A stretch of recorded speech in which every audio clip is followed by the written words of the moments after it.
Hello, everyone. A very good morning to all of you who are joining us from the US, and good evening, a very good evening to all of y'all who are joining us from India. I hope I'm audible to all of y'all. My name is Rushan Shah, and I represent the Mumbai office of Fairfax County Economic Development Authority, India, headed by Ms. Juhi Nathani.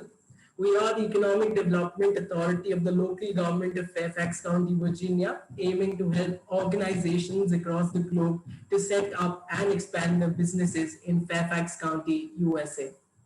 First and foremost, I hope everyone is safe and sound at your end. We hope the situation gets better soon. Having said that, welcome to the episode 5 of Fairfax County Virtual Visit to India series. And here we are again after resounding success of our previous visits in Chandigarh, Bhubaneswar, Delhi, NCR, Kolkata. We bring you to episode 5 of the Virtual Visit India series. Fairfax County Economic Development Authority visits Pune, the city with all kinds of ingredients from great institutions and colleges to emerging innovations and giants such as Bajaj, the Poonawalas, the Kalyanis, and Kirloskar. I am excited and look forward to great takeaways from an outstanding line of panelists, which include Mr. Madhu, Head North America BPS Delivery Tata Consultancy, Mr. Anshu Srivastava, Founder, Mentor, Startup Advisor, Senior Charter Member, TiE Pune, Mr. Shishi Lagu, Partner US Taxation Now Partners, Mr. Juhi Nathani, Assistant Director, International Business Investment, Fairfax County Economic Development Authority, Mr. Lee, US Consulate, and Mr. Vineet Patni, Vice President, TiE Pune. In case all of these esteemed speakers are from the local government industry stalwarts coming from all walks of life and will be right on there on your screen after the introductory part. In case if you have any questions from any talk or the panel session, please feel free to message me or my colleague Dave Malik. We shall get back to them right after the session. Also, if by any chance you miss on some important points, worry not, as we'll be sending you a copy of the webinar soon and connecting with you on personal basis as well. With this, requesting you all to please join me in welcoming Mr. Lee, the US Consulate, well known for his expertise in market access and compliance section of the International Trade Administration, having helped many organizations in the successful international expansion. We're thankful to you, Mr. Lee, for giving up your precious time. Ladies and gentlemen, please welcome Mr. Lee. Thank you, Rushan, for that wonderful introduction. Good morning to all who have joined us from the US, and a good evening to our Indian participants. Thank you all for your participation in today's webinar. On behalf of the US Embassy and the Commercial Service, I would like to welcome Ms. Juhi Nathani, Assistant Director, International Business Investment, Fairfax County Economic Development Authority, our panelists, and the Fairfax County EDA team, and all the Indian companies, with the hope that this event will prove to be fruitful for you all. As you all know, India remains one of the fastest growing global economies. It also enjoys very strong trade, political, and people-to-people connection with the United States. I'll take a few minutes to highlight the importance of this trade relationship. The United States and India have made great strides over the past decade, going from 60 billion in trade in goods and services in 2009 to 150 billion in 2019. Despite this high level of growth, there is still plenty of room to increase fair and reciprocal trade between our two nations. In fact, the US government has several agencies working in India dedicated to increasing our bilateral trade. One such agency is the Commercial Service, a part of the US Department of Commerce, which I am honored to represent here. The Commercial Service is a trade and investment promotion agency with a mandate to create the conditions for economic growth and opportunity. I'm delighted to be part of this event along with my colleague, Ms. Shamli Menon, to promote Fairfax County as a great destination for trade and investment. Our goal is building relationships and identifying trade leads, which contributes to business and investment opportunities at both ends. The US economy, with an annual GDP of over 20 trillion US dollars and a large consumer market of more than 325 million people, is one of the largest market opportunities in the world. Investment in the US means reaching an ideal customer base with high per capita income, availing the services of the most productive workforce, and leveraging innovative sector ecosystems. But don't just take our word for it. Independent rankings such as the World Bank's Ease of Doing Business and Kearney's FDI Confidence Index consistently put the US at or near the top of their rankings. The US is a transparent, stable, and fair business environment. Our predictable legal system treats all companies equally, regardless of origin, and we boast an unparalleled climate for innovation and intellectual property protection. Intellectual property protection is a corner of our legal system. You can rest assured that your unique ideas will be protected. The American higher education system is a source of quality R&D partnerships, as well as a source of hiring a superb workforce. Speaking of the business environment, Fairfax County's access to international airports, Washington, D.C., and the East Coast brings all the benefits of any major commercial center, including easy access to top companies, a multimodal transportation network, a competitive tax structure, excellent public schools, colleges, and universities. In fact, my son is currently an engineering student at George Mason University, located in Fairfax. In 1999, I moved to Fairfax County. I set up a business in Tyson's Corner. I operated that business for more than a decade, taking advantage of many features mentioned previously. The quality of infrastructure and access to transportation made an ideal location for my small yet global business. From my offices, I was able to manage far-flung supply chains, engage with customers, and access the most talented workforce available anywhere. And this is not just my story. I'm looking forward to hearing about TCS's success story and the sector-focused panel discussion to follow. Many Indian businesses and investors have made profitable investments in the United States. In 2019, the total stock of Indian foreign direct investment in the US was $16.7 billion. Software and IT services sectors have been the top investments from India into the United States. According to FDI markets data, from October 2015 to September 2020, investment in the United States by Indian software and IT service companies is estimated to be about $2.7 billion. Technological innovation have undoubtedly impacted the way we work, especially during this pandemic. COVID-19 has created unprecedented opportunities for the tech sector, and I applaud Fairfax County for identifying this segment as an area of opportunity. When you invest in America, America invests in you. The US Department of Commerce offers a host of services to foreign investors and businesses, helping them to get started. Through the Select USA program, the department is advancing the administration's trade and economic agenda by fostering business investment into the United States.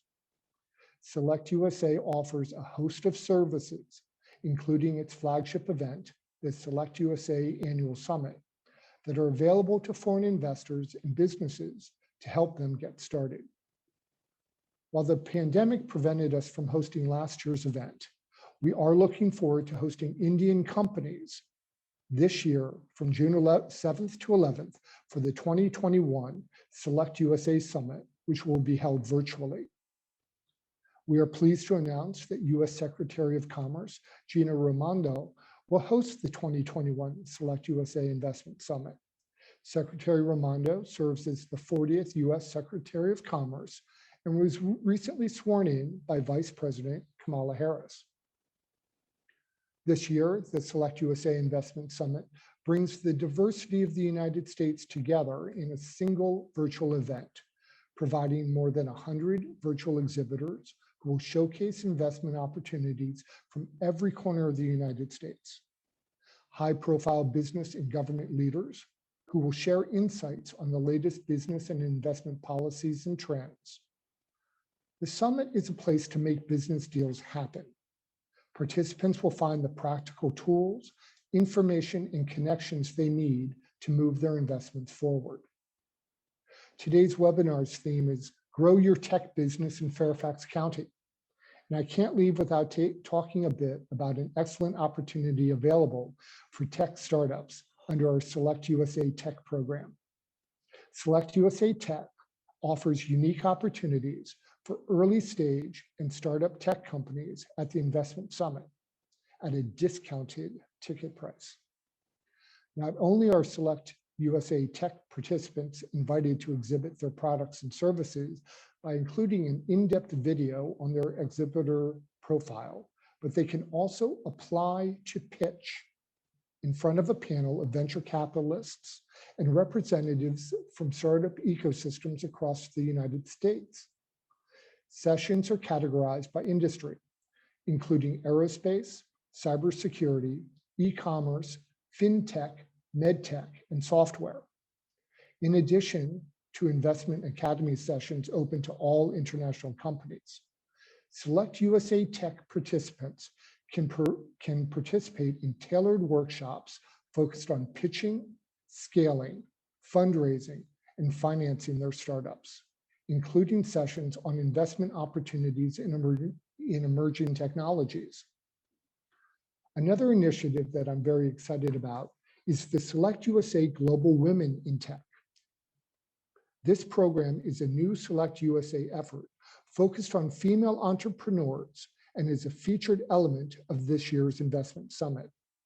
SGWIT will include opportunities for mentorship networking, as well as highlighting some of the lessons learned by successful women entrepreneurs who've expanded their business operations to the United States.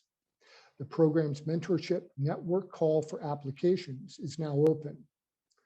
Isn't it encouraging to see women entrepreneurs make these strides? In closing, I hope you will find today's presentation to be very insightful and useful. I look forward to you all being able to leverage Fairfax County's collaborative environment, which spurs technological innovation. My colleague Shamli and I are available here should you need any more information. Thank you very much.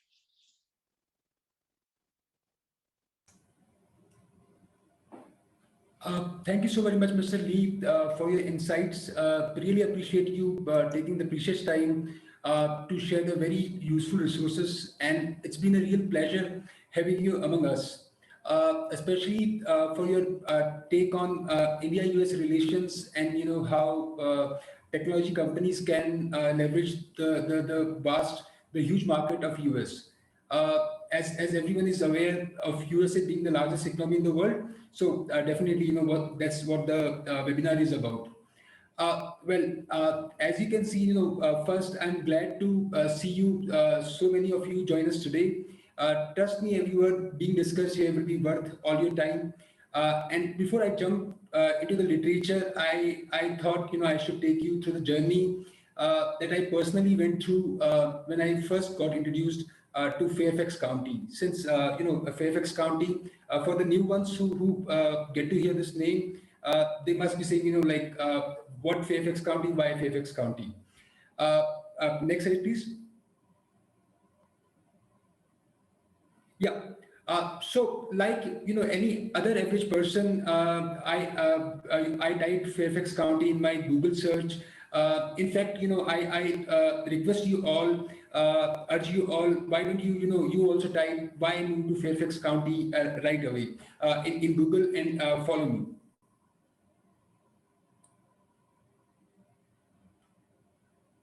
Just simply type, why don't you all, why move to Fairfax County in Google search engine. And in fact, the top result, all the results will be saying Fairfax County, Virginia is full of opportunity, be it for the business, the innovative ecosystem, diversity, and fun things to do. You can check that later, the ones who haven't typed this thing in the Google as of now. Next slide, please. Yeah, so map now. So after typing the Fairfax, why move to Fairfax County in Google search engine, then I went to maps option and zoomed in slightly and noticed that it was super close to Washington DC. The place I've heard and seen so many times in movies and shows on Netflix, FBI, CIA, NASA, US Marine, to name a few, and got super excited to know that the county I now represent is so close to the place as symbolic as Washington, D.C. In fact, Fairfax County is the tech hub of Washington, D.C. metro area. You all must have seen in my emails. Fairfax County is located within minutes from Washington, D.C. and is in close proximity to 3 major airports. Next slide, please. So coming to why Fairfax County was there for the tech businesses, how is the tech ecosystem in the county? Next slide, please.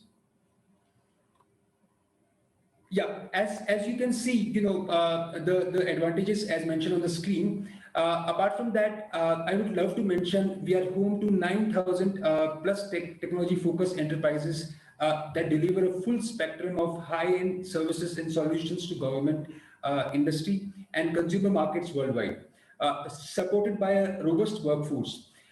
Regional office, if you are in Fairfax County, that puts you in close proximity to your partners, your clients, and minutes away, within from the federal government, which is the single largest consumer in the world. Next slide, please. Yeah. As you can see, as displayed on the screen about the industries, we have innovations filled from mentioned sectors with more than, I'll mention 55 cybersecurity 500 firms. We are one of the fastest growing artificial intelligence hubs in the US with more federal contracting dedicated to our region than any other county in the country. We are home to several tier 1 research universities such as George Mason University, data lab focused on data analytics and other key AI security issues. Next slide, please. Yeah. So as you can see, the major employers from Fairfax County, that means Fairfax County has a deep talent pool of financial analytics, accountants, software developers, UI, UX designers. And as you can see, the major employers, one gets to, you get to hire the best of the best. With access to population, of Fairfax County, where 60% of adults have a bachelor degree or higher, within 1 in 4 jobs in technology. That's what the webinar is about, growing your tech business in Fairfax County. Next slide, please. Yeah, coming to innovation, as you can see, the opportunities of federal contracting. The US federal government is the world's largest buyer of goods and services. I must mention that, and most of you are aware of that. Thanks to our proximity to the nation's capital, more federal procurement of our dollars goes to companies located in Fairfax County than any other locality and almost any state. Next slide, please. Yeah. So in the end, you name it and we have it. So we have the lifestyle, as I mentioned during the first slide. Why move to Fairfax County? You'll find it's the perfect place. That's not just because I am representing Fairfax County, so I'm biased. But I told you to search on Google by yourself, and you'll see the results. You name it, and we have it all. Next slide, please. So coming to how the transition will happen. For that we are here.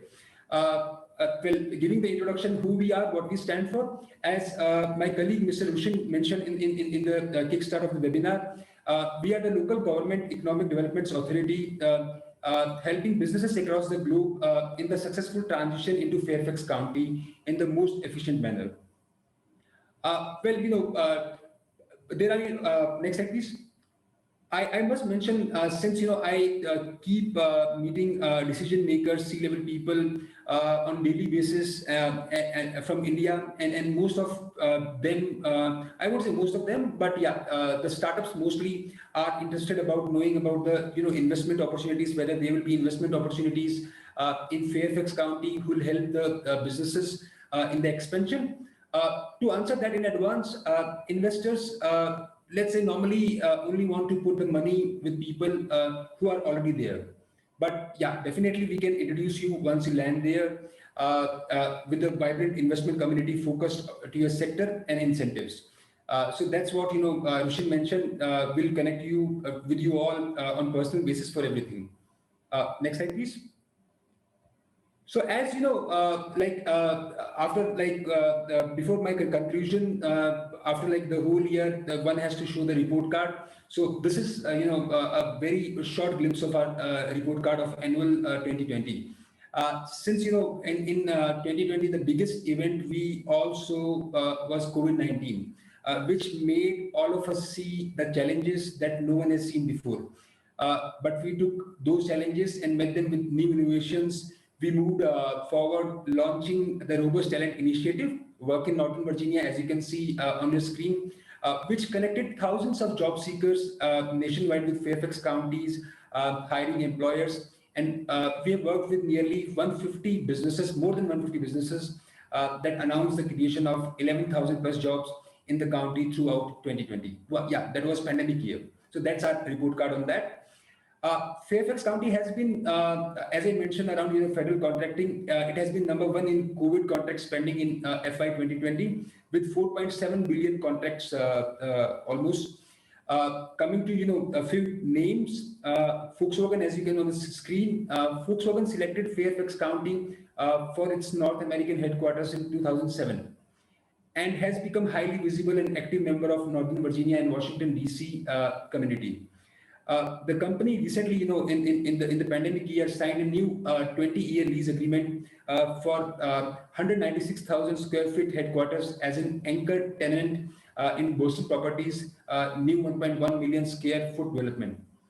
The other name, which you can see, Microsoft Corporation, which is a worldwide leader in software services and solutions, has announced to establish a software development and R&D regional hub in Fairfax County, which will again create almost more than 1,000 jobs.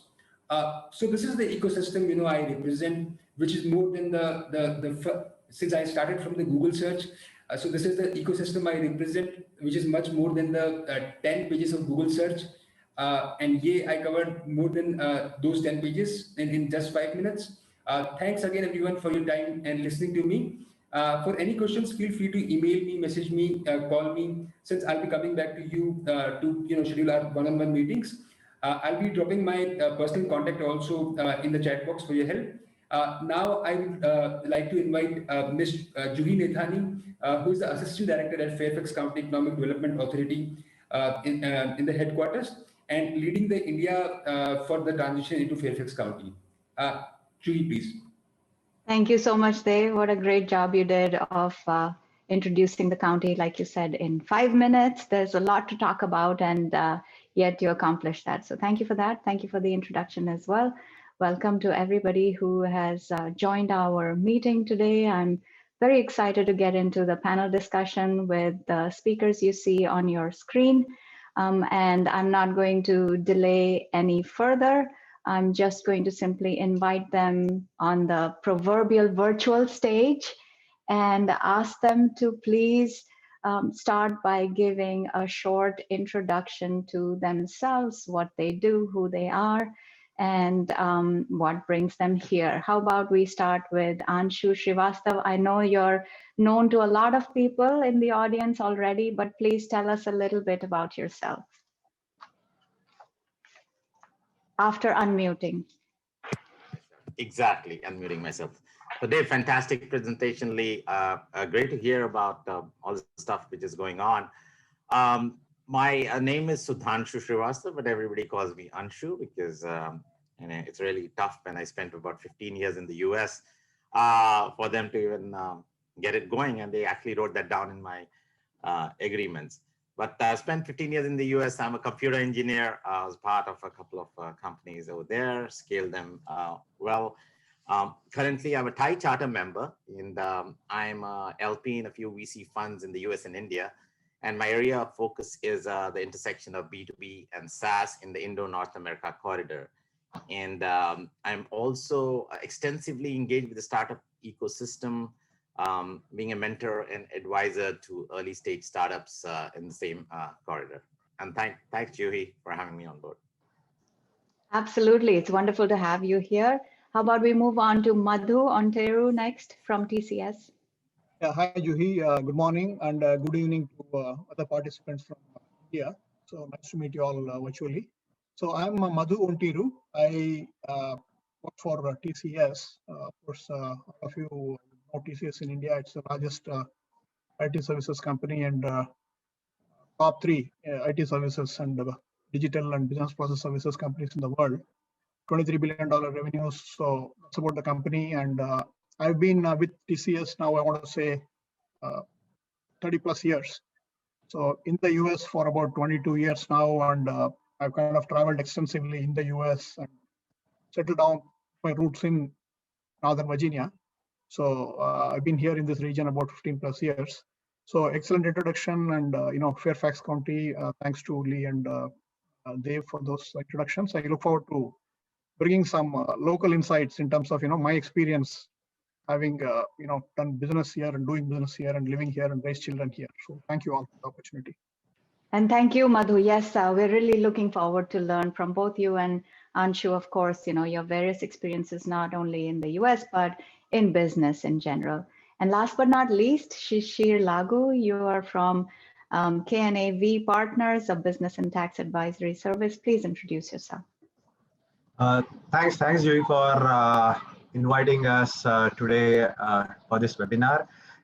So I lead the US tax and regulatory practice at KNAV. KNAV is an Atlanta-based tax and accounting firm.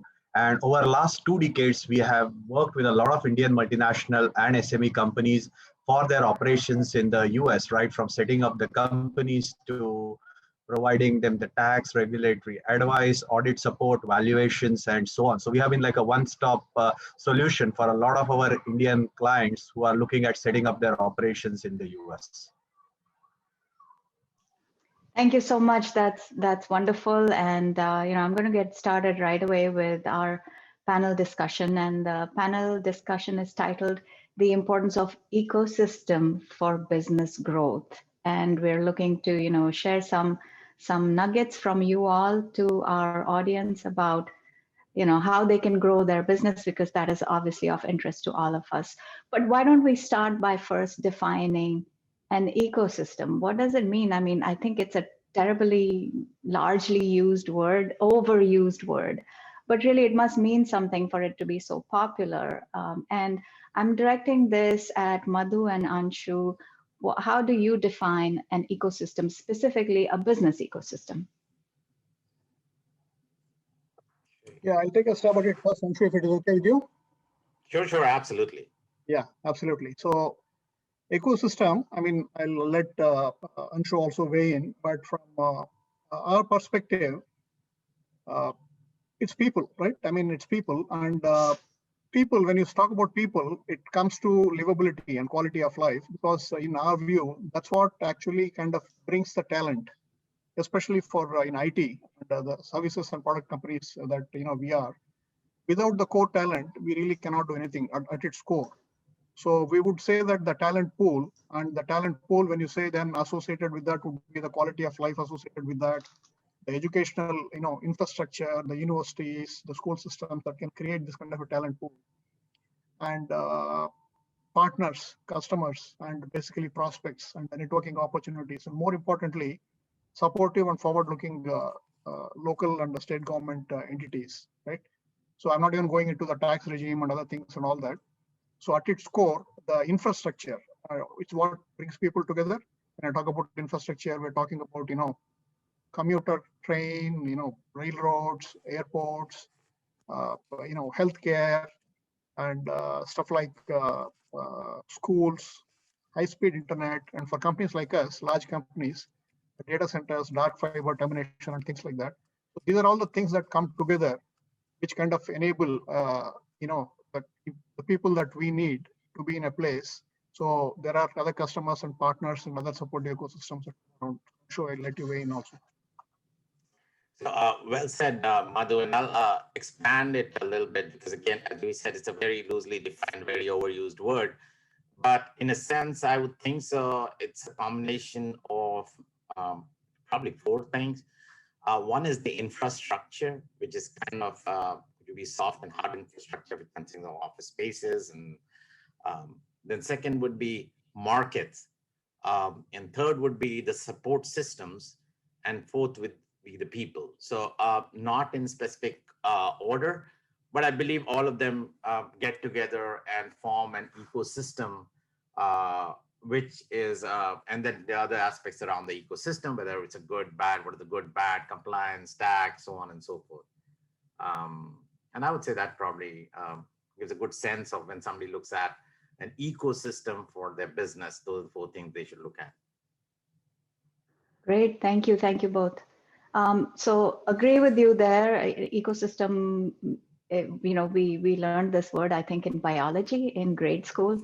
And when we learned about ecosystems, it is what helps you live and grow in a community, essentially. And the one thing that I would add there is when we are talking about the community that is business, then you get a little bit more formal about what other businesses are there, whether they are conducive to your being here, whether there is an opportunity for growth. And that brings me to the next point, because this panel discussion is also about business growth. And one of the ways that businesses grow is by expansion.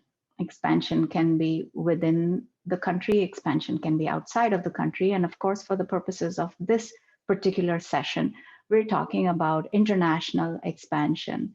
And, Shishir being the expert here in terms of international tax, specifically US tax, why have you seen in your experience companies expand internationally? Why should they expand internationally? Well, so I think you used the word growth quite a few times, and I guess that's extremely important, right? Because as they say, growth will come to the businesses who are really willing to disrupt themselves. I mean, unfortunately, in today's time, one may argue that even survival is akin to growth, but it's a short-term phenomena. This pandemic is a short-term phenomena. But if you think beyond that, ultimately, it's a growth which each business wants to do, and which may be either organic or inorganic. And it can be domestic and it can be international. And sometimes that's where I feel that US, as one of the largest consumer markets where there is a demand for everything, it gives a great opportunity for a lot of Indian businesses to kind of set up their shops in US and do the business in the US, because it definitely gives a lot of expansion opportunity in terms of growing their businesses. At the same time, when they find the right synergies in the US, they may look for an inorganic growth as well. So ultimately, any expansion is about growth, about increasing the shareholder value and doing a lot of more business. And that you would say is the driving force behind companies going abroad, right? That's true. That's true. And then I want to pose the same question to Anshu as well. Since you're an advisor to other companies, you've yourself worked in different markets in terms of national markets. You've been in India, you've been in the United States. Why do you think companies should expand internationally?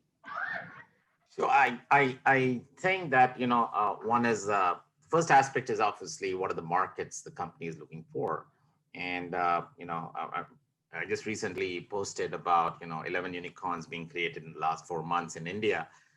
There are a lot of companies which are targeting and which can become unicorns and become really big just in the Indian or Southeast Asian markets, or just in the Indian markets itself.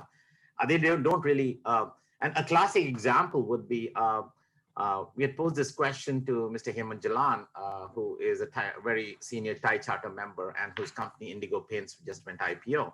And in one of the panel discussions, we asked him a question that, okay, what are your plans for outside India? He said, the Indian market is so big and untapped that for the next 5 years, I'm not even thinking about it. But going back to the fundamental question, why you want to go outside a particular country or geography is one is you want to increase your revenue acquisition. And sometimes the geography may have limited opportunities for revenue acquisition.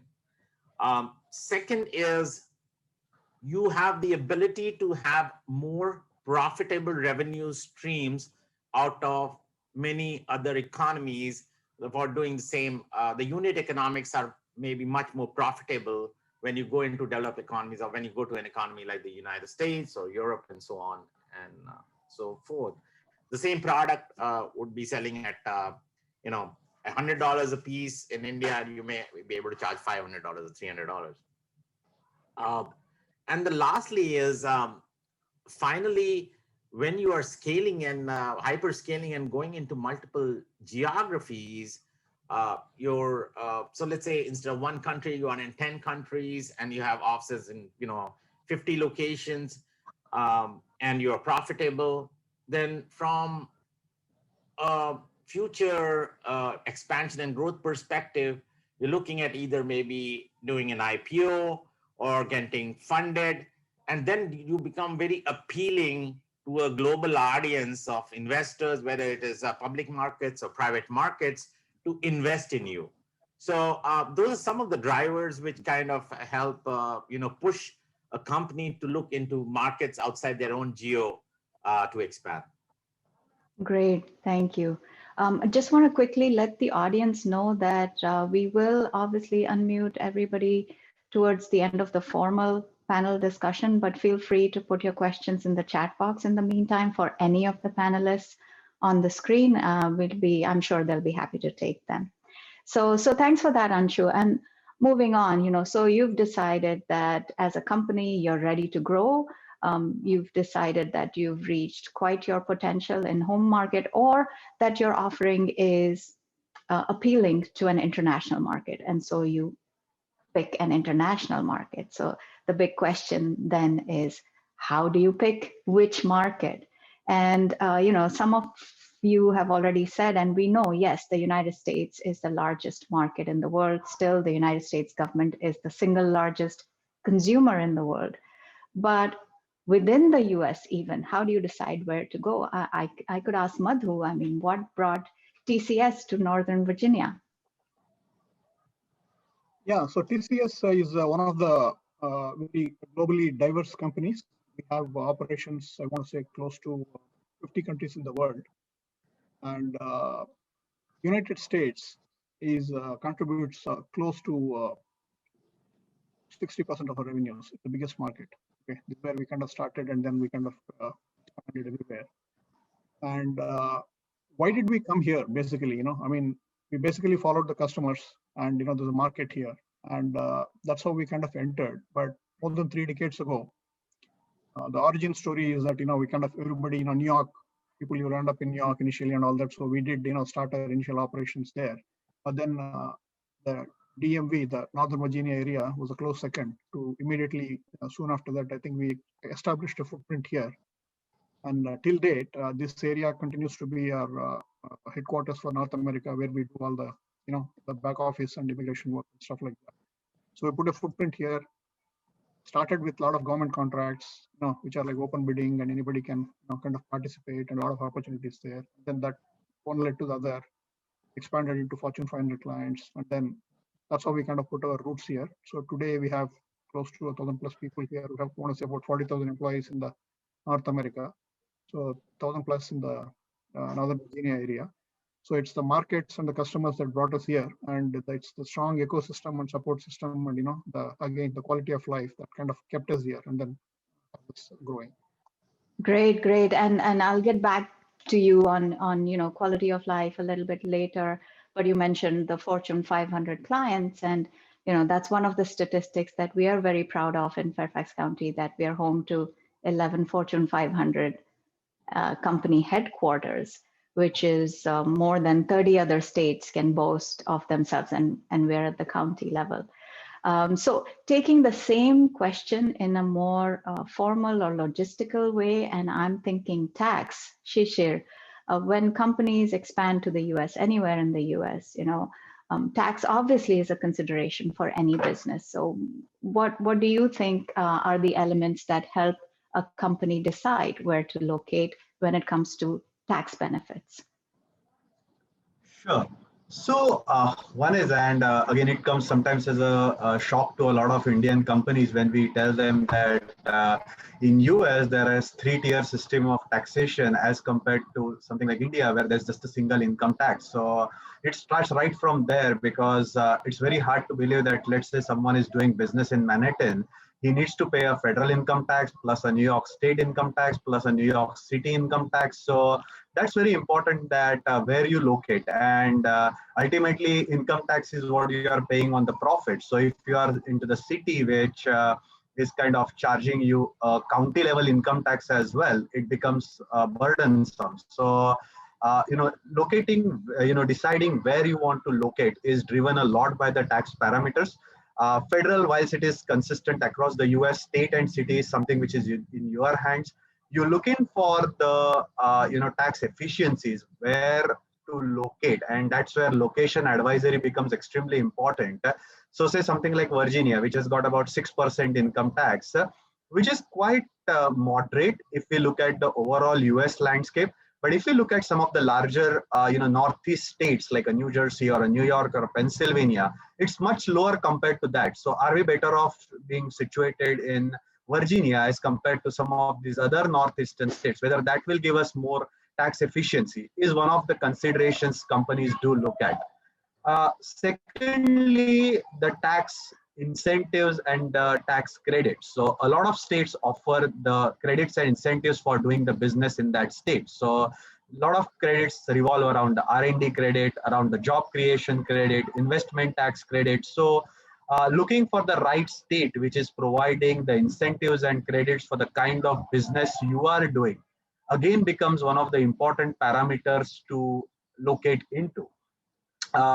Now what is becoming important is Joe Biden's tax plan, because that is something which is catching the eye of the entire world, because he is looking out for some tax changes which are going to be mind-boggling and which are going to change the kind of US tax landscape significantly, especially for the multinational corporations.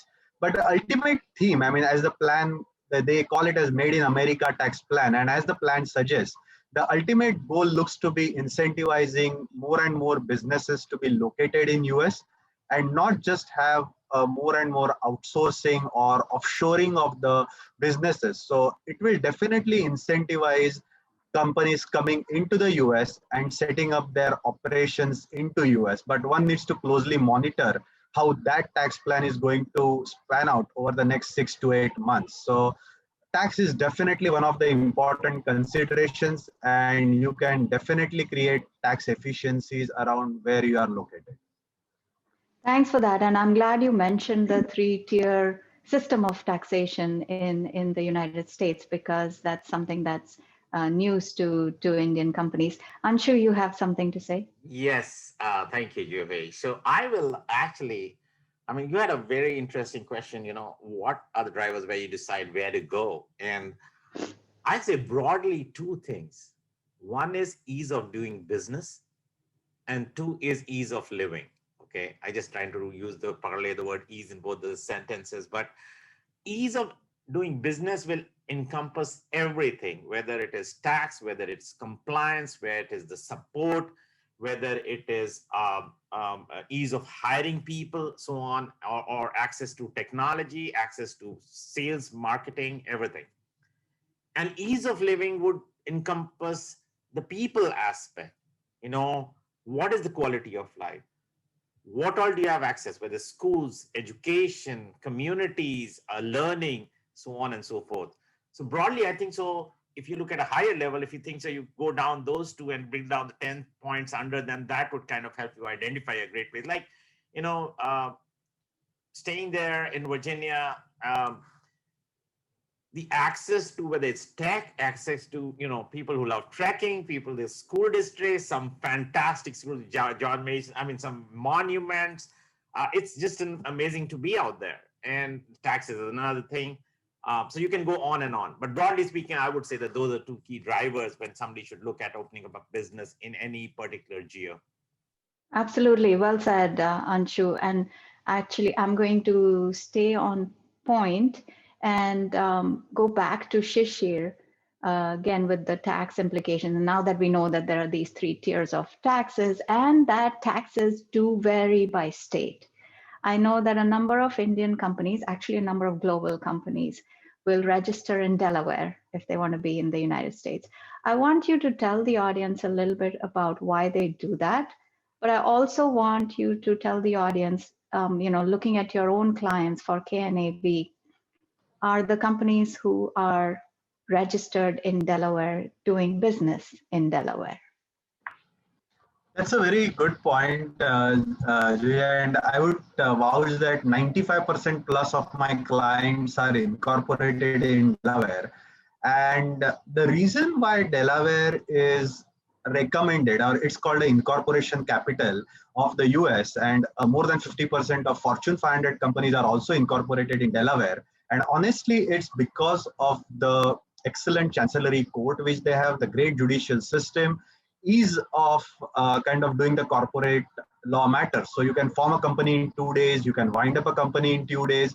There are no stringent rules with respect to holding any meetings. Your directors, officers, everyone can be non-residents. You don't need to have resident officers, directors. So it's really, like Anshu mentioned, right? Ease of doing business. So the corporate law, the way it is structured in Delaware, it's absolutely easy to operate. And that's where a lot of companies prefer Delaware as a incorporation state. Having said that, there is also a myth that we are incorporating in Delaware because there is no tax in Delaware. Now, that I look at it as a myth because of 2 reasons. Number one, what Delaware state generally provides is that most of your passive income, which may arise in terms of interest, dividends, or whenever you do an exit from any of your businesses, that kind of an income is not taxable in Delaware.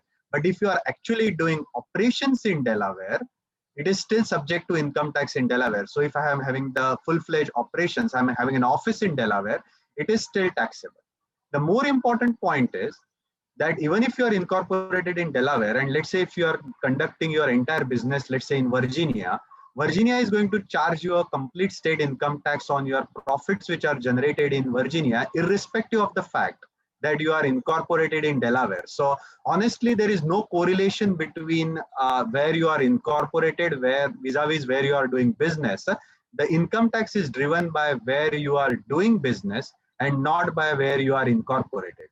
And to your last question, Joy, very, very few. So of the 95% clients, like I mentioned, who are incorporated in Delaware, there may be hardly 1 or 2% of the clients who actually have operations in Delaware.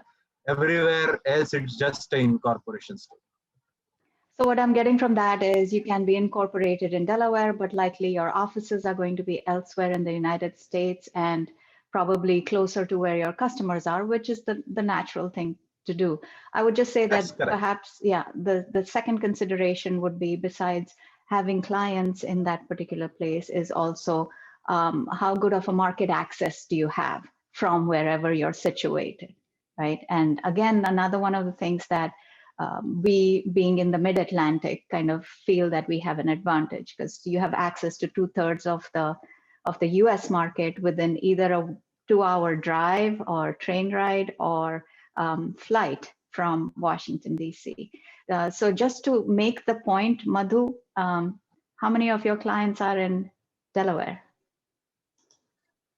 I suppose, we service the Fortune 500 companies. So I suppose the majority of them are incorporated, and we ourselves are incorporated there, but we do very little business. To your point, we do very little or no business in Delaware, actually. It comes from most of them. Okay, great, good. Thank you for corroborating. I was scared there for a bit, but I'm gonna stay with you, Madhu. and take the discussion in a bit of a different angle, because we are looking at, locating to a particular place. And we talked about infrastructure, we talked about business community, we talked even about taxes. But you started off the topic by talking about people, and I want to focus on a specific category of people, which is a company's human resource. How important is talent? You said you have about 1,000 people in the Northern Virginia area working for TCS. How important is talent in terms of your site selection, decision-making process? Absolutely. I would say it's number one criteria, especially now we being from the IT services and products category. It's number one criteria. As someone rightly said earlier, 100% of our intellectual capital walks out of the door at the end of the workday every day. So it's people, right?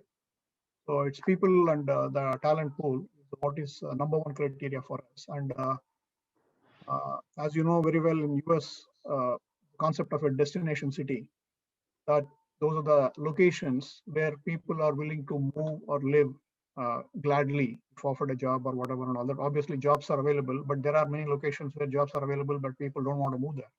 So the talent is not available there. So it's a resource is excellent. I mean, the human resource is the number one aspect for us. We are one of the largest employers worldwide, both in India as well as in US also. And we really pay very, very close attention. So we have, for example, committed to hiring more than 10,000 people over the next 2 years in North America. I would say a significant part of it would come from Northern Virginia region also. And it's again, when we talk about, that's why we're saying, I think Anshu also captured it very well. The moment we say it's infrastructure, why people? People come because of, again, living and infrastructure. And we again try to find not only the talent, we should have the ecosystem that kind of creates the talent, that sustains the talent, that lets the talent stay put willingly in the area and be happy about that also. It's for all those reasons that this is an excellent area, especially as most of you would have seen in the last 1 year due to the pandemic.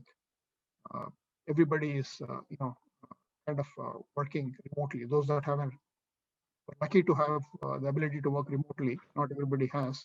But for example, we as TCS, 100% of our employees have been working remotely for the last 1 year. Now, people have options, right? When you start working remotely, they have options to go and live where they want. So we do want an ability where people are gladly staying put in area, don't feel confined, and they also have an opportunity to visit offices, meet customers and all that. So from all that angle, I would say it's our number one priority, and this is an area that meets all those requirements for us. Thank you. Thanks for that endorsement, Madhu. I completely agree with you. And I think this ties back into the incentives that you were talking about as well, Shishir, because you will find that states that are very generous with incentives have little else to offer.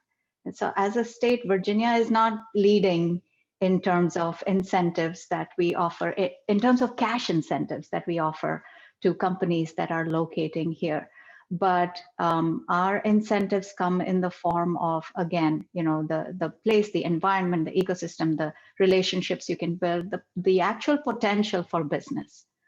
So I think that's what we have going for us. And this is again another, probably Shishir, you see this a lot in your advisory services as well, when people are looking for sites to select to move to. You have to look at it more holistically. You can't just look at the incentives. You can't just look at the people. Excuse me. You can't just look at ease of doing business. It has to be a combination, combined with the fact that you have clients that you can seek in that area, right? And yeah, and on the matter of clients, I'm going to ask Anshu, right? You're an advisor to companies, you mentor them. Do you ask them to follow the location? Do you ask them to follow the clients? Because you could be like Madhu said, TCS has clients all over the world, but they have locations only in specific places. So what do you say to your mentees when they ask you this? So there's no, unfortunately, there's no holy grail, or there's no magic mantra, which is, one size fit all kind of a solution. For example, let's say there's a AI chip manufacturing company in India which wants to set up operation in the US. Are they going to be doing a manufacturing facility? Are they going to are they going to target clients in a specific geography? So the fundamental question is, what is the nature of business? So there are a lot of businesses which do not require a lot of enterprise sales kind of a cycle, which is a 6-month or 12-month cycle. And that's different, okay, where a lot of the sales is done through marketing. Then you want, hubs out there where you can just reach out and provide maybe some kind of a support. On the other hand, whether it's like a TCS, which does a lot of enterprise sales, or ERP providers, which are selling $1 million a year kind of businesses, those businesses require a lot of interaction with clients, and even in the pre-sales process. So you have to establish hubs which are close to those clients, okay? And on another note, when you're setting up, obviously like TCS talked about hiring 10,000 people this year, then you want to be at places which are likable to people which they can hire. So there are multiple different approaches to go about it. Now I'll go back to the fundamental one is I just target about how do you acquire customers, or how do you want to go about it? And first of all, I think that this is a marketing and sales 101, where you want to identify your what is your initial sweet spot, whether you want to be the number one in your small box of $1 to $500 million companies, or you want to be the number 10 in a big box where there's top of so many companies. So, and that the initial process is where you would probably start reaching out through your inside sales teams, sitting out here itself, and try to get some initial traction, or whether it's POCs or some kind of traction where clients show an interest. Once you see that happening, then you will get a sense of which kind of target ideal customer profiles resonate with you, and which kind of geographies may have a lot more of those customers. So for example, if you're doing cybersecurity, okay, if you're a cybersecurity provider and you're doing a lot of enterprise-wide cybersecurity work, then that Northern Virginia or this area is a great place to be in, because you get a lot of defense work, there's a lot of talent available, there's a lot of easier access to a lot of clients. So you initially start off with probably doing the scoping, the inside, the prospecting, so to speak. And once you go to the next level, where you actually have identified some clients, and now you want to have kind of a beachhead out there in that particular geography, whether it's Virginia or Delaware or New York or the Valley, wherever, then you go ahead and set up an office out there, but not like an office just for the sake of having a US domicile. An office with the specific objective of expanding, of landing and expanding in that geography. Okay, does that make sense, Juhi? Absolutely, and I'm glad you said that. And it's actually very well aligned with one of the questions we have on the chat box as well. So Jayasudhan, I hope you were listening to that. Definitely expansion is a many-phased process. You just don't go charging in with everything that you have. And I liked how, Anshu, you mentioned, do the customer discovery first, right? Take it step by step. And the other thing that I think you pointed out, which I would like to reiterate, is it's not just having a PO box and yay, we are a US company. I mean, that is unlikely to get you the kinds or the volumes of returns that you're looking for from your expansion. What your prospective and future clients are looking for is a trustworthy local name. And that's when they start to give you business. So yes, it is a bit of a chicken and egg situation. But again, going back to Jayasudhan and what you said in the chat box, certainly, explore partnerships first.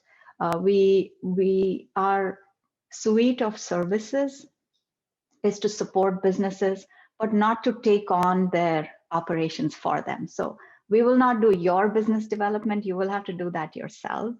but we can certainly guide you and provide you with soft business lending services. We can tell you where you can get access to information, what organizations you should tap into in order to get a sense of the community, the business. I mean, here we have, for example, TiE Pune. And if you're at all associated with TiE Pune, you know why you're there. You are there for the networking, you're there for the mentoring, you're there to get exposed to like-minded people. So it's a similar situation here. In fact, I'm on the board of TiE DC, so I'm associated with TiE as well.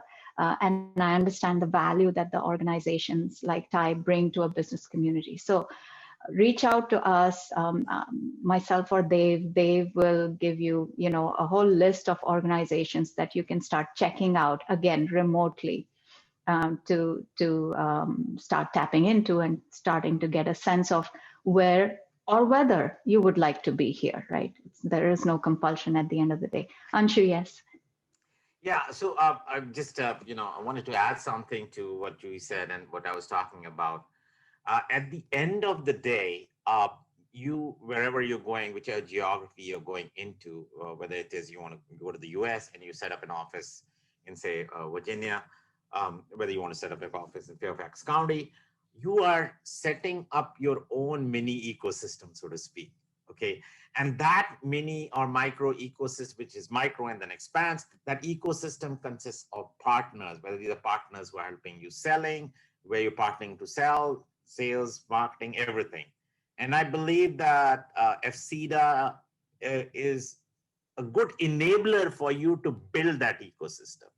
In a sense, they will provide all the support, the connects, but at the end of the day, it's your ecosystem and you have to build your ecosystem. Okay. Well said. I ditto that completely. Yes, it's, and nobody can sell your business better than you, right? So don't even trust anyone else to do the selling and to do the development of the business. Do that yourself. So just personally about me, I moved to the United States in 2000, and I moved to Connecticut, which is a state further up northeast, just in the New York area, or actually further north of New York City. When I moved to Northern Virginia, that was in 2012, the biggest, I think, difference that I saw was the diversity. People from every country, every walk of life live here, right? And I found that extremely refreshing. I didn't have to drive miles and miles to find an Indian store, for example. It was readily available. And I know that, Madhu, you mentioned you've been here 15 years in Northern Virginia. I want you to tell the audience a little bit about living here, the personal side of it. You live in Northern Virginia just like me, but I don't want people only to listen to me. Tell us how you have thought of living and bringing up your kids and your family in Northern Virginia. Yeah, absolutely, Juhi. It's a pleasure to share my personal experience. Again, just to set the context, I used to travel, with the exception of last year, about 5 days a week, pretty much. So I traveled extensively in the US. We have customers all over the US. And I travel. So I've been to all the places. I've also lived in New York, New Jersey area. I've lived in the South before I moved to Northern Virginia. So I can tell, with the confidence of not just being here, but having seen the whole of US and, again, having lived in multiple parts also, that it's really a pleasure to be in this area. Again, this is not something that people may pay attention to, but I would really encourage everybody to kind of think about this, because this is one of the key drivers why you would find people in certain areas and why would they continue to be there. So on a funnier note, I can tell you that West Coast Bay Area has earthquakes. LA area has forest fires. Go to the north, it's frozen. Chicago and northern New York has got lake effect snow, and the south has hurricanes. So Virginia has nothing, right? Virginia is the safest place. It has none of these natural hazards. Very safe place to be here, not having to worry about this seasonally or every once in a while or whatever. So it's a nice place. And I don't know if many people know, Virginia has Fairfax County is one of the top 3 school systems in the country. I think maybe the second largest also, or whatever. It also has the #1 high school in the country. It has the #1 STEM high school in the country, in the area. There are 3 out of the top 10 public universities are in Virginia. So it's a very, very nice place, or the best place to be in if you want to kind of stay safe and raise a family. And I would actually echo what Juhi said. That is also one of the top things that come to my mind. Is the diversity, right? You don't find this in many places. Okay? There are enclaves where it's kind of a particular community dominates, or wherever in some parts of the country. But here it's a very, very diverse community. So it's really very easy to kind of very nice as an immigrants or even otherwise deal with people from different cultures and live and grow and make friends and then attend cultural events, things like that. So many national parks and DC being nearby and all that. It's really a great place. And also this is a place where you can see 4 seasons very clearly, right? I mean, that's one of the few things that benefits of being here. So overall, 15 plus years that I've been here is because I choose to be here. I could live anywhere, wherever, but I choose to be here. My kids love it here. I mean, they've grown and they're in colleges and out of colleges and working and all that. Wherever they go, they're very proud to introduce. When people ask them, "Where are you from?" They always say they're from Nova. For those of you that don't know, Nova is Northern Virginia. They're very proud to kind of associate themselves with that. So overall, it's an excellent place. It's a personal testament, and I do echo what Juhi and others said on this as well. Thank you, Madhu. I would say the same. Yeah, it's a great place to be. Love being, the proximity to Washington D.C. Whenever you're near a country's capital, it brings with it its own socio-cultural characteristics, which are so charming. Yeah, so it's a great place to be. Anshu, I believe you've visited the area as well.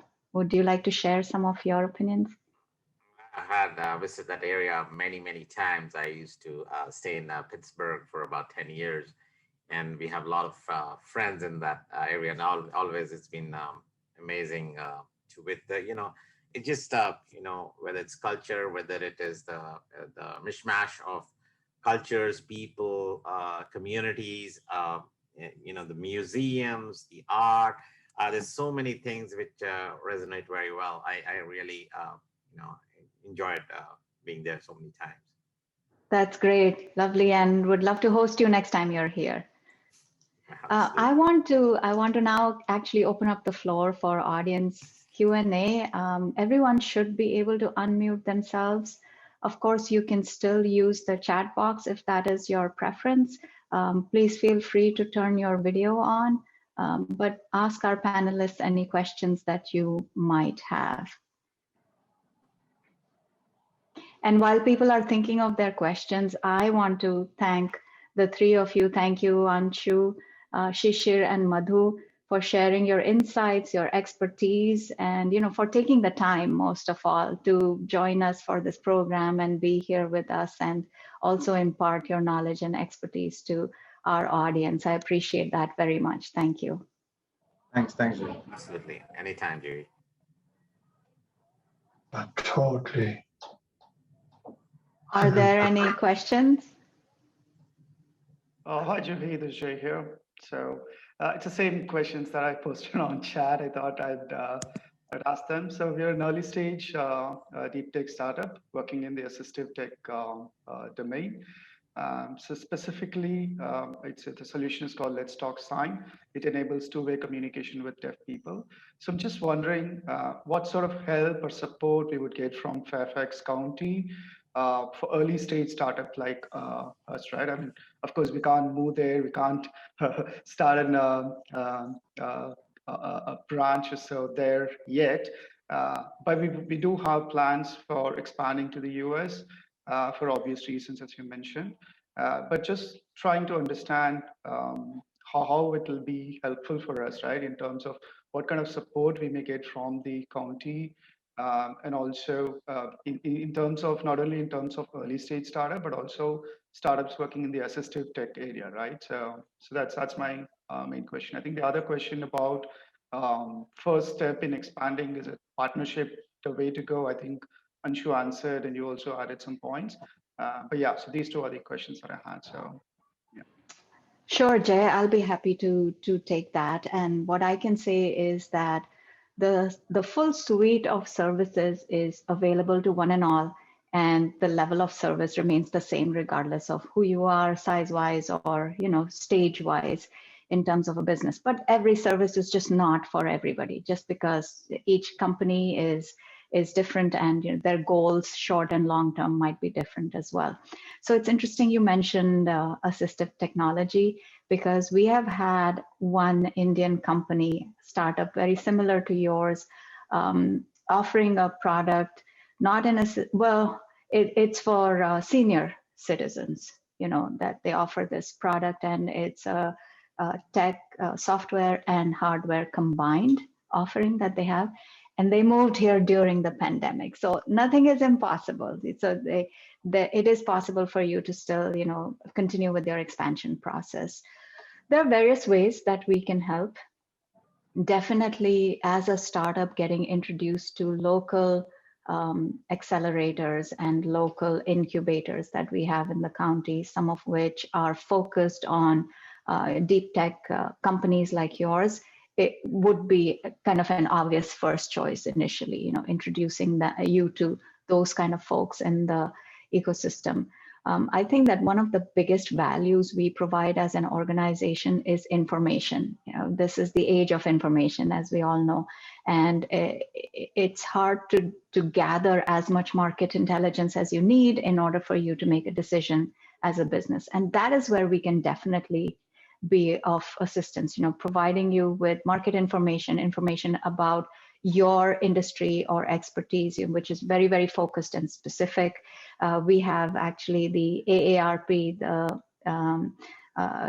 Senior People Organization, which, once you cross the age of 55, you start getting letters from AARP. Have you joined? Can you be a member?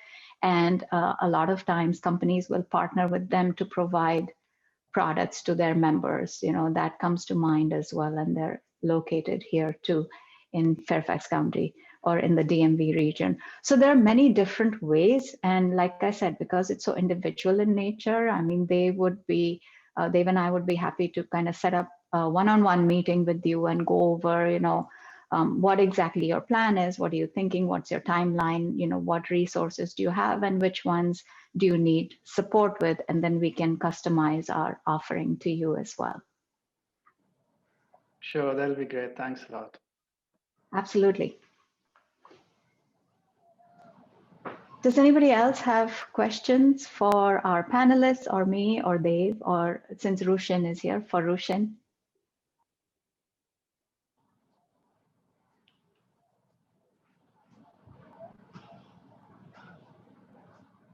Julie, one more question from me. So are there forums, right, online forums or anything that we can join to sort of begin exploring the ecosystem and partnering opportunities and stuff like that, right? So are there any specific forums that we can watch out for and join them? No? Yeah, one of the biggest things that has happened during the pandemic is that people have taken their events online. And the second biggest thing, which is a perk of these online events, is most of them are free. So there are many organizations, many chambers of commerce. TIE DC has actually a startup event next week. I can put in a plug for them. April 28th and 29th, they have a scale-up event, and they're going to be talking about various ways in which startups can boost and grow and scale their businesses. And it includes one-on-one mentoring, which is limited to their members only. But certainly you can attend events like that. There are other organizations and chambers of commerce that we are in touch with. As FCEDA, we are members of almost every local organization here. So I would recommend that you start off by subscribing to our newsletter. The newsletter not only gives you snippets of information of what's going on in business in the community, but there is also a listing of events that you can then just register for right from there and then participate in. So that's a great place to start. And again, Dave can share with you our chambers list. If you visit their website, you will get chamber focused events that you're welcome to attend as well online. So that would be a great starting point for anybody who's online right now here on this session. If you want to find out more about Fairfax County, please do subscribe to our newsletter. Dave, maybe you can put the link in the chat box, and also reach out to us for that organization or associations list that we can share with you. Cool, thank you. Sure, and we are coming up on our time now, and I do want to be respectful of everyone's times. Dave, you have something to say? Yes, we noted, I'll share the duly, let's say, mentioned fact sheets, documents, and, connect with every attendee post the event. Though, since, this is getting streamed live on LinkedIn also, I have received some messages on LinkedIn, and I'm not sure, this will fit to, which panelists. So since you are leading the panel discussion, I'll share this with you. Since we have panelists who have experience in both the markets, what are the difference in strategies and approach to market post COVID for both India and US? So it's up to you, whom to ask. Can you repeat that, Dave, please? I just missed that. Dave, can you repeat the question? Yeah, Mr. The question is, since we have the panelists, who have experience in both the markets, what are the difference in strategies and approach to market post-COVID for both India and US?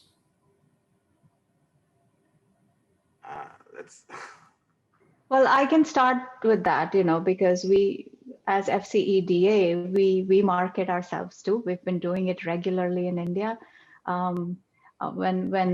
When it was a normal time, and in my previous lifetime, I used to come to India twice a year just to do outreach for FCEDA. And what we have done is we moved everything online. So we didn't reduce the intensity of our efforts. We just changed the method.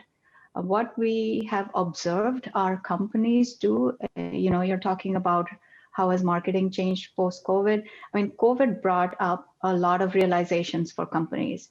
One, you can be upended by this disruption in society, but two, you can also respond to it if you are really agile and creative. And only the companies that responded quickly were the ones that stayed afloat as well. Another thing it has brought to light is that you can't have all your eggs in one basket. You have to diversify your supply chain. So what we are seeing in terms of inbound investment into the United States is in some traditional manufacturing as well, which was not the case before.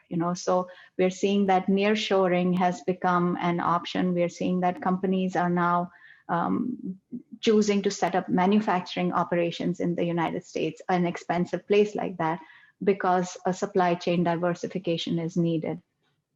We saw a kind of a wave. So companies first were shocked that they had to lock down, but then they realized that there are tools available for them to work remotely.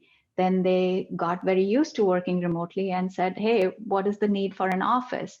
And now we're seeing them think again about, well, we can see there's distinct benefits of teamwork, of brainstorming, so on and so forth. So they are looking at more of a hybrid model. And Madhu, I think you have firsthand experience here. A lot of the TCS workforce is remote, right? Could you tell us a little bit about that? Yeah, certainly, Juhi. So TCS was one of the first companies. I think we have something called SBWS, Secure Borderless Workspaces.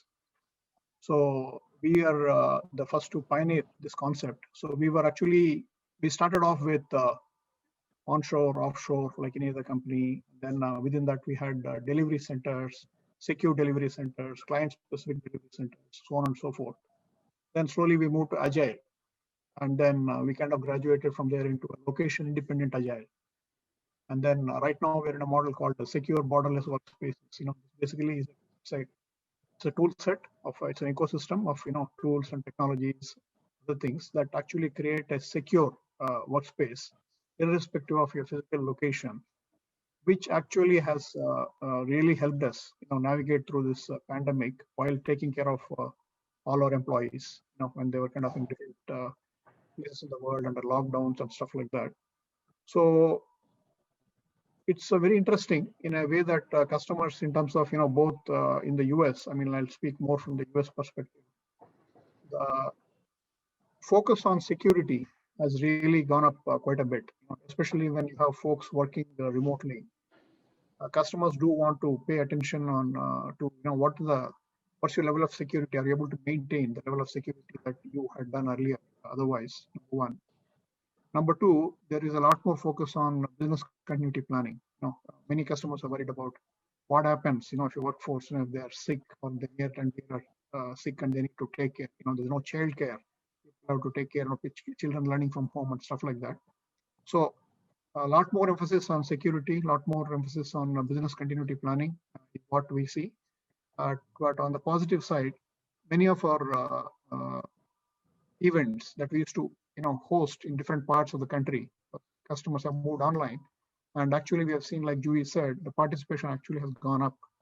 There are more people that are able to join and use the online format. And I don't know, some of you might know, the TCS sponsors different marathons. TCS New York Marathon. This year it was virtual. You could run a virtual marathon. So there are opportunities like that. You could run a New York Marathon from your hometown in Pune. Could still get that. So there are new opportunities that kind of opened up with this online kind of format. I'm just going to piggyback on that for a second, Juhi. So the pre-COVID, post-COVID, I think so it's COVID now. There's nothing like post-COVID. We are going to be in this state for a while. So, but it's totally flipped things upside down. The conventional paradigm of selling has changed. I talk about TCS. My neighbor is very senior in the leadership team, and he used to travel 15 days in a month to North America and Europe from India. I see him jogging and working out, and he probably goes once in 6 months now. So the whole paradigm has changed.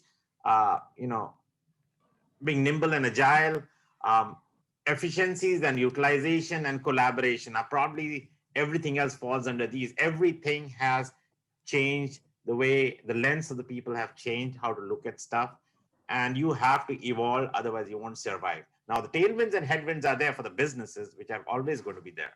But to evolve and survive, people have adapted to new tools and really, really quickly to move forward.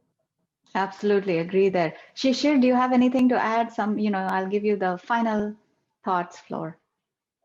No, I think nothing else from my side, Juhi. Definitely. This was a great session, I felt, and I'm sure tax and regulatory will be just one of the aspects, but ultimately it will still the business which will drive, and the support the counties like you or the development boards like you which will provide will definitely go a long way for the businesses. Thank you. Thanks so much for that. So in the interest of time, I think I would like to once again thank all the panelists for being here, thank all the audience members for being here, and give the floor to Vineet Patni from TiE Pune. Please close us out, sir. Oh, thank you so much, Juhi. I think it was a fantastic session from Fairfax County. Hi, Dave. Thanks for organizing it. Sudhanshu bringing things together. I think Shishir, Madhu, Rushin, it was extremely informative session. And I think from TiE Pune perspective, we are very happy to associate and look forward to more sessions in the coming months and years. And I think the biggest positive side is we could do this session virtually without actually meeting, without being at the same place, and it could be organized, coordinated, and we could have multiple participants be in the session in a short period of time. I think, overall from Fairfax, from what I picked up is, of course, Fairfax does offer fantastic infrastructure. I think good source of talent, of course, tax advantages and multiple other benefits, making environment quite conducive for startups or grown-ups or any kind of organizations to look for relocating or having some sort of a setup or having a business there. I think that's very positive. From Thai Pune perspective, just to give you all a quick background, we've been here for, Thai Pune has been fairly active for now 14, 15 years, I would say. Over 2,500 members at any point of time, or some sort of conversations that we do with members who've been with us or the new members who keep coming in. And of course, we've got close to 70, 75 really active charter members. Most of them are entrepreneurs and very successful entrepreneurs. So that's the size of Thai Pune briefly. We run various programs in Thai Pune, and some of them are flagship programs. One of them I'm sure you would have heard of is Nurture. Nurture is a program which has now become the largest virtual accelerator in India. And we've got close to 35 to 40 companies which come in every year after almost 200, 250 who apply, and they go through a 9-month program. It's completely free of cost. Charter members put their time and they graduate. So we've now on Nurture 9 or Nurture 10. I know there are quite a few Nurture companies who've relocated themselves to US. So certainly, we will reach out and send them an information about you all. We also have partnership with Entity Data Japan, where we recommend, we search companies for them globally. We have, this is a 3rd year, relationship which we have signed with them.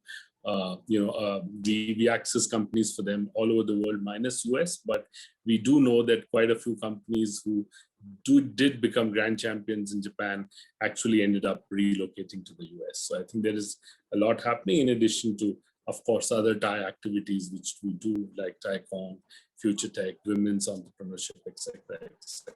But I just thought I'll talk about these 2 programs. And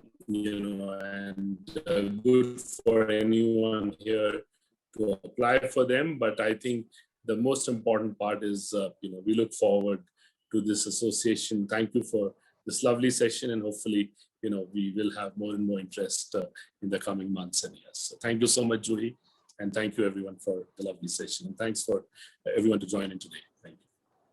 Thank you, Vineet. Rushin, you have final thoughts? Rushin disappear. Yes.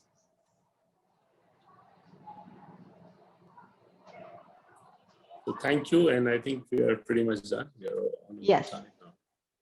Absolutely. Thank you all for joining. And once again, panelists, thanks so much, and we will be in touch. Thank you. Thank you, Thank you Juhi. all. Bye-bye. It was a pleasure. Thank you so much. Bye-bye. Thanks, Thank you. Thank you. Bye-bye.